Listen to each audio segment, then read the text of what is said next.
क्या हो अगर मैं कहूं कि फेल होते हुए हृदय को बचाने का सबसे एडवांस्ड इलाज किसी अरबों डॉलर की आधुनिक लैब से नहीं आता। अच्छा, तो फिर वो आता कहाँ से है? ये आता है गंगा और नर्मदा के किनारे शांति से खड़े एक पेड़ से। मतलब एक ऐसा पेड़ जो सांप की केंचुली की तरह अपनी छाल खुद गिराता है। अरे वाह, ये तो बहुत दिलचस्प लग रहा है ना? आज की इस गहन चर्चा में हम विज्ञान और इतिहास के एक ऐसे संगम में उतरने वाले हैं जो आधुनिक कार्डियोलॉजी के नजरिए को मतलब पूरी तरह से पलट कर रख देता है। बिल्कुल। और हमारे पास जो स्रोत है इस चर्चा के लिए वो भी तो एकदम कमाल के हैं। हाँ, एक तरफ हमारे पास अथर्ववेद और चरक संहिता जैसे 5000 साल पुराने महान ग्रंथ हैं, और दूसरी तरफ ICMR यानी Indian council of medical research के अत्याधुनिक डबल ब्लाइंड क्लिनिकल ट्रायल्स का डेटा है। और सबसे हैरानी की बात यह है कि ये दोनों बिल्कुल अलग दुनिया के दस्तावेज एक ही चीज की तरफ बहुत मजबूती से इशारा कर रहे हैं। हम बात कर रहे हैं अर्जुन के पेड़ की, जिसे हम वैज्ञानिक भाषा में टर्मिनालिया अर्जुन कहते हैं। हाँ बिल्कुल। तो इस चर्चा का हमारा मिशन यही है कि हम समझें कि आखिर ये पेड़ इतना खास क्यों है। देखिए, आज के समय में जब हार्ट अटैक और हृदय की बीमारियां इतनी आम हो गई हैं, हम अक्सर दिल को एक मशीन की तरह देखने लगे हैं। मतलब एक पंप की तरह? हाँ बिल्कुल। कोई पाइप ब्लॉक हो गया तो स्टेंट डाल दो, वॉल्व खराब हो गया तो बाईपास कर दो। हाँ, ये सब बहुत तकनीकी लगता है, जैसे कोई प्लम्बर खराब पाइप बदल रहा हो। एकदम सही कहा आपने। लेकिन अर्जुन का पेड़ एक बिल्कुल अलग दृष्टिकोण सामने रखता है। वेदों में तो हजारों पौधों का जिक्र है, लेकिन केवल इसी एक पेड़ को हृदय का मित्र कहा गया है। ये कोई साधारण बात नहीं है। सच में, जब हम अथर्ववेद का कांड 5 सूक्त 5 पढ़ते हैं तो वहां इसे स्पष्ट रूप से हृदय शाखु और भूरिदावत्तर कहा गया है। भूरिदावत्तर मतलब बहुत कुछ देने वाला। हाँ, बहुत कुछ देने वाला।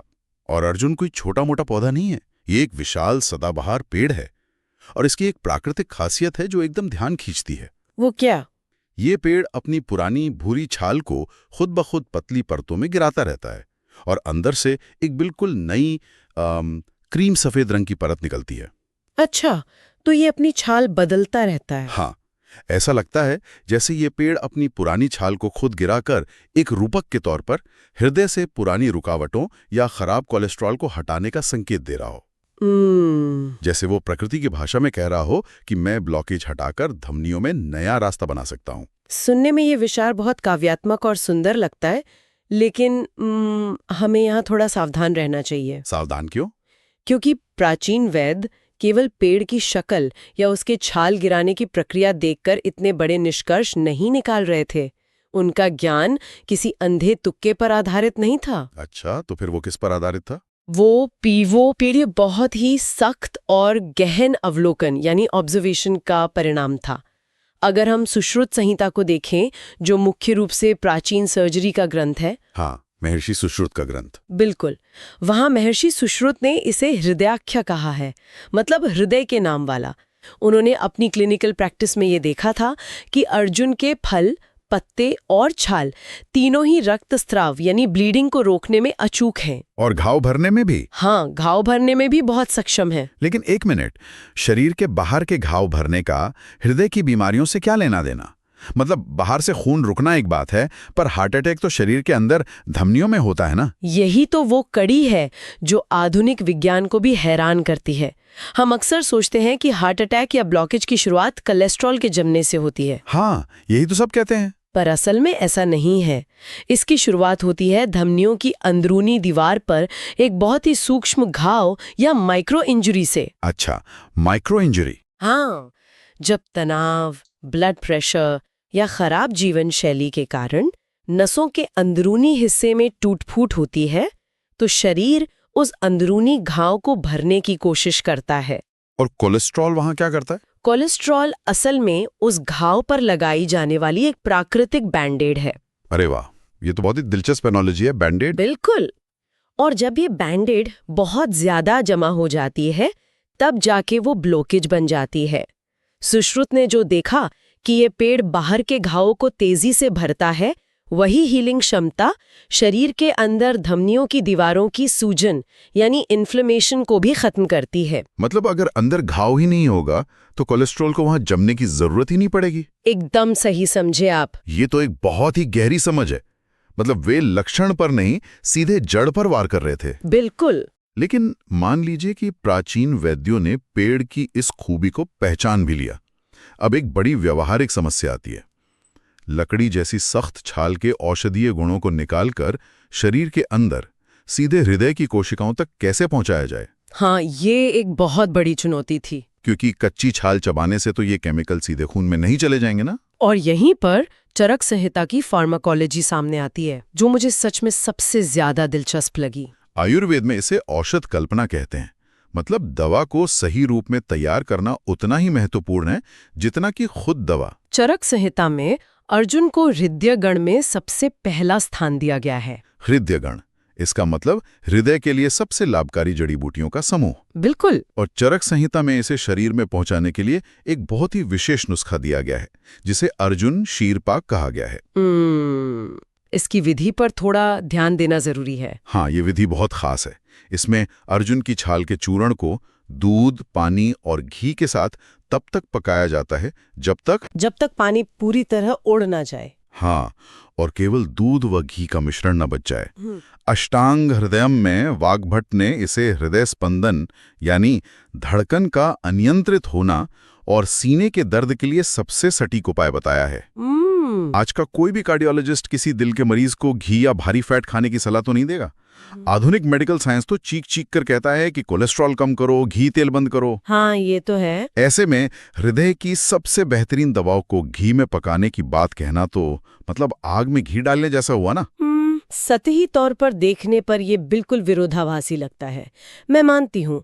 लेकिन अगर हम सेल्यूलर बायोलॉजी के स्तर पर जाएं तो प्राचीन वैद्यों की बुद्धिमत्ता समझ में आती है। अच्छा, वो कैसे? आयुर्वेद में यहाँ घी का उपयोग पोषण या फैट बढ़ाने के लिए नहीं किया जा रहा है। इसका उपयोग एक कैरियर या वाहक के रूप में किया जा रहा है। मतलब एक ट्रांसपोर्ट सिस्टम की तरह। ठीक कहा। अर्जुन के छाल में कई तरह के शक्तिशाली केमिकल कंपाउंड्स होते हैं। हाँ। कुछ तत्व पानी में घुलनशील होते हैं, जिन्हें वाटर सॉल्यूबल कहते हैं, और कुछ बेहद जरूरी तत्व केवल फैट या लिपिड में घुलनशील होते हैं। तो अगर हम सिर्फ पानी में उबालें तो क्या होगा? जब आप छाल को केवल पानी में उबालेंगे तो लिपिड में घुलने वाले वो अहम तत्व उस लकड़ी में ही फंसे रह जाएंगे। अच्छा।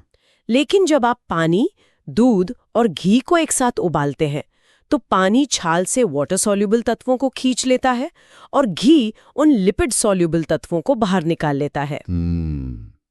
और जब पानी उड़ जाता है तब आपके पास एक ऐसा लिक्विड बचता है जिसमें अर्जुन के सारे गुण मौजूद हैं। तो ये सिर्फ दवा निकालने का एक तरीका है, लेकिन शरीर के अंदर जाकर घी कैसे काम करता है? मतलब वो जमेगा नहीं क्या? बात सिर्फ दवा निकालने की नहीं है, उसे कोशिकाओं यानी सेल्स के अंदर पहुंचाने की भी है। देखिए, मानव शरीर की हर कोशिका की बाहरी परत, जिसे सेल मेम्ब्रेन कहते हैं, हाँ। वो लिपिड यानी फैट की ही बनी होती है, जिसे फॉस्फोलिपिड बाइलेयर कहते हैं। पानी पर आधारित दवाएं इस फैट की दीवार से टकराकर कई बार बाहरी रह जाती हैं। अरे बाप रे। हाँ, लेकिन जब अर्जुन के औषधीय तत्व घी के साथ बंधे होते हैं तो कोशिकाएं उन्हें तुरंत पहचान लेती हैं और अंदर आने देती हैं। मतलब घी एक चाबी की तरह काम कर रहा है। बिल्कुल।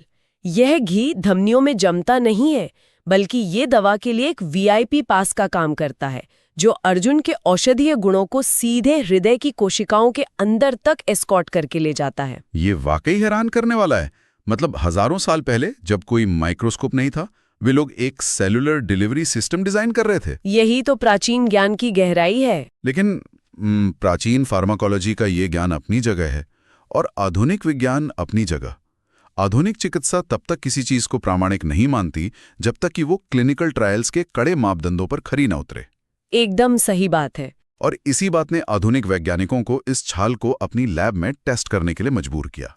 और यहीं से ICMR यानी Indian council of medical research की एंट्री होती है। और ICMR का वो ट्रायल आधुनिक कार्डियोलॉजी में एक टर्निंग पॉइंट माना जा सकता है।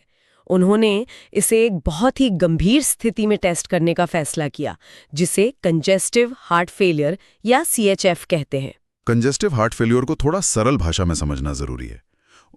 ये वो स्थिति नहीं है जहां दिल अचानक धड़कना बंद कर देता है। हाँ, ये कार्डियक अरेस्ट नहीं है। बिल्कुल। इसमें हृदय की मांसपेशियां इतनी कमजोर और थकी हुई हो जाती हैं कि वे शरीर की जरूरत के हिसाब से पर्याप्त खून पंप ही नहीं कर पाती। सांस फूलने लगती है और शरीर में पानी भरने लगता है। बहुत ही तकलीफदेह स्थिति होती है ये। हाँ, तो ICMR ने इस गंभीर बीमारी से जूझ रहे मरीजों पर एक डबल ब्लाइंड क्लिनिकल ट्रायल किया। और इस स्थिति में आधुनिक चिकित्सा की गोल्ड स्टैंडर्ड दवा है डिगॉक्सिन। यह दवा हृदय की मांसपेशियों की कोशिकाओं में कैल्शियम की मात्रा को जबरदस्ती बढ़ा देती है। जिससे क्या होता है?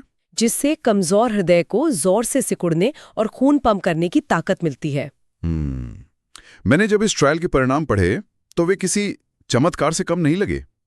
इस ट्रायल में अर्जुन की छाल के अर्क ने बिल्कुल डिगॉक्सिन दवा के बराबर ही काम किया। सच में? हाँ, इसने मरीजों के इजेक्शन फ्रैक्शन में जबरदस्त सुधार किया, यानी उनके हृदय के खून पंप करने की क्षमता बढ़ गई। लेकिन यहां एक बहुत बड़ा फर्क था। कैसा फर्क? डिगॉक्सिन के साथ हमेशा से एक भयानक समस्या रही है। इस दवा के असरदार होने और इसके टॉक्सिक यानी जहरीले होने के बीच का अंतर बहुत ही कम है। ओहो। ये हृदय में टॉक्सिसिटी पैदा कर सकती है, जिससे धड़कनें जानलेवा रूप से अनियमित हो सकती हैं। लेकिन ICMR के ट्रायल में प्राकृतिक अर्जुन ने हृदय की पंपिंग क्षमता तो डिगॉक्सिन जितनी ही बढ़ा दी, लेकिन मरीजों में कोई टॉक्सिसिटी नहीं पाई गई। ये वो जगह है जहां प्रकृति की इंजीनियरिंग इंसानी लैब की इंजीनियरिंग को मात दे देती है। जब वैज्ञानिकों ने इसके पीछे के रासायनिक कारणों की जांच की तो पता चला कि अर्जुन में विशेष प्रकार के कार्डियक ग्लाइकोसाइड्स होते हैं। अच्छा, ये वो मॉलिक्यूल्स हैं क्या जो ताकत देते हैं? हाँ, इन मॉलिक्यूल्स को वैज्ञानिकों ने अर्जुनोसाइड और अर्जुनोलाइड नाम दिया है। ये वही काम करते हैं जो डिगॉक्सिन करता है, हृदय की मांसपेशियों को ताकत देना। तो फिर ये नुकसान क्यों नहीं करते? क्योंकि प्राकृतिक रूप में होने के कारण शरीर इन्हें बेहतर तरीके से पचा पाता है और अतिरिक्त मात्रा को बिना नुकसान पहुंचाए आसानी से बाहर निकाल देता है। और बात सिर्फ ताकत देने पर खत्म नहीं होती। ट्रायल में यह भी सामने आया कि अर्जुन एक प्राकृतिक ACE इनहिबिटर यानी AC अवरोधक के रूप में भी काम करता है। आधुनिक ब्लड प्रेशर की दवाइयां भी तो यही करती हैं ना? हाँ, और ACE इनहिबिटर का काम करने का तरीका समझना बहुत दिलचस्प है। शरीर में एंजियोटेंसिन कन्वर्टिंग एंजाइम, जिसे हम ACE कहते हैं, नाम का एक केमिकल होता है। इसका काम है रक्त वाहिकाओं यानी नसों को सिकोड़ना। जब नसें सिकुड़ती हैं तो ब्लड प्रेशर बढ़ जाता है और हृदय को खून आगे धकेलने के लिए बहुत ज्यादा मेहनत करनी पड़ती है। तो अर्जुन क्या करता है? अर्जुन की छाल इस एंजाइम को ब्लॉक कर देती है। नतीजा ये होता है कि नसें चौड़ी और रिलैक्स हो जाती हैं, ब्लड प्रेशर नीचे आ जाता है और हृदय पर पड़ने वाला दबाव अपने आप कम हो जाता है। क्या बात है! और साथ ही इसमें गैलिक एसिड और एलाजिक एसिड जैसे ताकतवर एंटीऑक्सीडेंट्स की भी भरमार है। हम सब एंटीऑक्सीडेंट्स के बारे में सुनते तो रहते हैं, लेकिन ये हृदय के लिए इतने जरूरी क्यों हैं? इसे ऐसे समझिए जैसे लोहे पर जंग लगना। हमारे शरीर में फ्री रेडिकल्स नाम के कुछ अस्थिर अणु होते हैं जो कोशिकाओं को नुकसान पहुंचाते हैं। कोलेस्ट्रॉल, खासकर जो LDL है, वो तब तक उतना खतरनाक नहीं होता जब तक वो इन फ्री रेडिकल्स के संपर्क में आकर ऑक्सीडाइज न हो जाए। ऑक्सीडाइज कोलेस्ट्रॉल ही नसों में चिपककर असली ब्लॉकेज बनाता है। अच्छा, तो अर्जुन के एंटीऑक्सीडेंट्स क्या करते हैं? अर्जुन में मौजूद एंटीऑक्सीडेंट्स इन फ्री रेडिकल्स को बेअसर कर देते हैं। मतलब सीधे शब्दों में कहें तो वे कोलेस्ट्रॉल को जंग लगने से बचाते हैं। तो एक तरफ ये नसों को चौड़ा कर रहा है, दूसरी तरफ ये कोलेस्ट्रॉल को जमने से रोक रहा है और तीसरी तरफ हृदय की पंपिंग भी बढ़ा रहा है। बिल्कुल, मल्टीटास्किंग। हाँ, ट्रायल का डेटा बताता है कि ये LDL यानी खराब कोलेस्ट्रॉल को 11 से 12% तक कम करता है और HDL अच्छे कोलेस्ट्रॉल को 11% तक बढ़ाता है। अगर मैं इन सारे वैज्ञानिक आंकड़ों को एक एनालॉजी में समेटने की कोशिश करूं तो तस्वीर कुछ ऐसी बनती है। कैसी? मान लीजिए कि कमजोर हृदय एक बहुत थका हुआ कर्मचारी है और डिगॉक्सिन जैसी दवा एक बहुत ही सख्त बॉस की तरह है। वो उस थके हुए कर्मचारी पर चाबुक चलाती है और जबरदस्ती काम करवाती है। कुछ समय के लिए आउटपुट तो बढ़ जाता है, लेकिन अंत में वो कर्मचारी बर्नआउट या टॉक्सिसिटी का शिकार हो जाता है। ये बहुत ही सटीक उदाहरण है। और इसके विपरीत अर्जुन का पेड़ एक बेहद समझदार और अच्छे कोच की तरह काम करता है। कोच की तरह? हाँ, वो हृदय से जबरदस्ती काम नहीं करवाता, बल्कि वो उसे अंदर से सही पोषण देता है। वो काम के बोझ यानी ब्लड प्रेशर को कम करता है, नसों को आराम पहुंचाता है और उसे खुद अपनी असली ताकत वापस पाने में मदद करता है। अर्जुन एक साथ कई मोर्चों पर काम कर रहा है। बिल्कुल। ये नाइट्रिक ऑक्साइड का उत्पादन बढ़ाकर रक्त प्रवाह को भी आसान बना रहा है। जब इतने सारे स्पष्ट वैज्ञानिक प्रमाण सामने हैं तो ये सवाल उठना लाजमी है कि आज के दौर में जहां जीवन शैली से जुड़ी इतनी सारी बीमारियां हैं, इस प्राचीन ज्ञान का सुरक्षित रूप से व्यवहारिक उपयोग कैसे किया जा रहा है? आयुर्वेद का एक और बड़ा सिद्धांत है सिनर्जी, मतलब जड़ी बूटियों का एक साथ मिलकर काम करना। हाँ, जड़ी बूटियों का आपस में मिलकर एक दूसरे की ताकत को बढ़ाना। अर्जुन अकेला तो शक्तिशाली है ही, लेकिन क्लिनिकल प्रैक्टिस में इसे अन्य औषधियों के साथ मिलाकर बहुत ही सटीक परिणाम प्राप्त किए जाते हैं। बिल्कुल, जैसे हमने देखा कि कंजेस्टिव हार्ट फेलियर में अक्सर फेफड़ों या पैरों में पानी भर जाता है, जिसे एडीमा कहते हैं। तो ऐसे में अर्जुन को पुनर्नवा के साथ दिया जाता है। हाँ, क्योंकि पुनर्नवा एक प्राकृतिक डायूरेटिक है और शरीर से अतिरिक्त पानी निकालता है। और अगर मुख्य समस्या कोलेस्ट्रॉल की है तो अर्जुन को गुग्गुल के साथ मिलाया जाता है, जो फैट मेटाबॉलिज्म को तेज करता है। सही कहा। और अगर इस सीने में दर्द या एंजाइना है तो इसे शिलाजीत के साथ इस्तेमाल किया जाता है, ताकि मांसपेशियों को तुरंत ऊर्जा मिल सके। और हम उस बहुत ही प्रसिद्ध फॉर्मुलेशन को तो नहीं भूल सकते जो आज भी बाजार में आसानी से मिल जाता है, अर्जुनारिष्ट। हाँ, अर्जुनारिष्ट। अर्जुनारिष्ट एक फर्मेंटेड सिरप होता है, लेकिन इसे फर्मेंट क्यों किया जाता है? यह भी उसी लिपिड सॉल्युबल समस्या का एक और समाधान है, जिसकी चर्चा हमने घी वाले नुस्खे में की थी। अच्छा। अर्जुनारिष्ट बनाने की प्रक्रिया में एक प्राकृतिक और बहुत ही हल्की मात्रा में अल्कोहल उत्पन्न होता है। यह हल्का अल्कोहल एक बेहतरीन सॉल्वेंट का काम करता है। मतलब ये उन रसायनों को निकाल लेता है? हाँ, जो छाल के रसायन पानी में नहीं घुलते, उन्हें ये खींच लेता है। इसके अलावा फर्मेंटेशन के कारण ये शरीर में बहुत तेजी से अवशोषित भी होता है। ये ज्ञान तो वाकई भूरी दाफ्तर है, मतलब बहुत कुछ देने वाला, क्योंकि ये सिर्फ हृदय तक सीमित नहीं है। आज के शोध ये भी बता रहे हैं कि अर्जुन मधुमेह यानी डायबिटीज में इंसुलिन सेंसिटिविटी को सुधारता है। बिल्कुल। और इसमें डीएनए को सुरक्षित रखने वाले एंटी एजिंग गुण भी पाए गए हैं। लेकिन यहाँ हमें एक बहुत ही स्पष्ट और गंभीर चेतावनी भी देनी चाहिए। हाँ, ये सबसे महत्वपूर्ण हिस्सा है। इस चर्चा को सुनकर किसी को भी स्वचिकित्सा यानी सेल्फ मेडिकेशन शुरू नहीं करनी चाहिए। बिल्कुल नहीं। ज्ञान का मतलब ये नहीं है कि हम अपनी मर्जी से डॉक्टर बन जाएं। अगर कोई हृदय रोगी पहले से आधुनिक दवाइयां ले रहा है, खासकर खून पतला करने वाली दवाइयां जिन्हें ब्लड थिनर्स कहते हैं, जैसे एस्पिरिन या वारफेरिन, तो बिना डॉक्टर की सलाह के अर्जुन का सेवन शुरू करना बेहद खतरनाक हो सकता है। ये खतरा क्यों है? क्योंकि अर्जुन में प्राकृतिक रूप से खून को थोड़ा पतला करने के गुण भी होते हैं। अगर आधुनिक ब्लड थिनर और अर्जुन दोनों एक साथ ले दिए जाएं, तो शरीर में ब्लीडिंग का खतरा बढ़ सकता है। ओहो, ये तो रिस्की है। हाँ, इसके अलावा डिगॉक्सिन जैसी आधुनिक दवाओं के साथ भी इसके ड्रग इंटरैक्शंस हो सकते हैं। इसलिए अपनी वर्तमान दवाओं को अचानक छोड़ना एक बहुत बड़ी भूल होगी।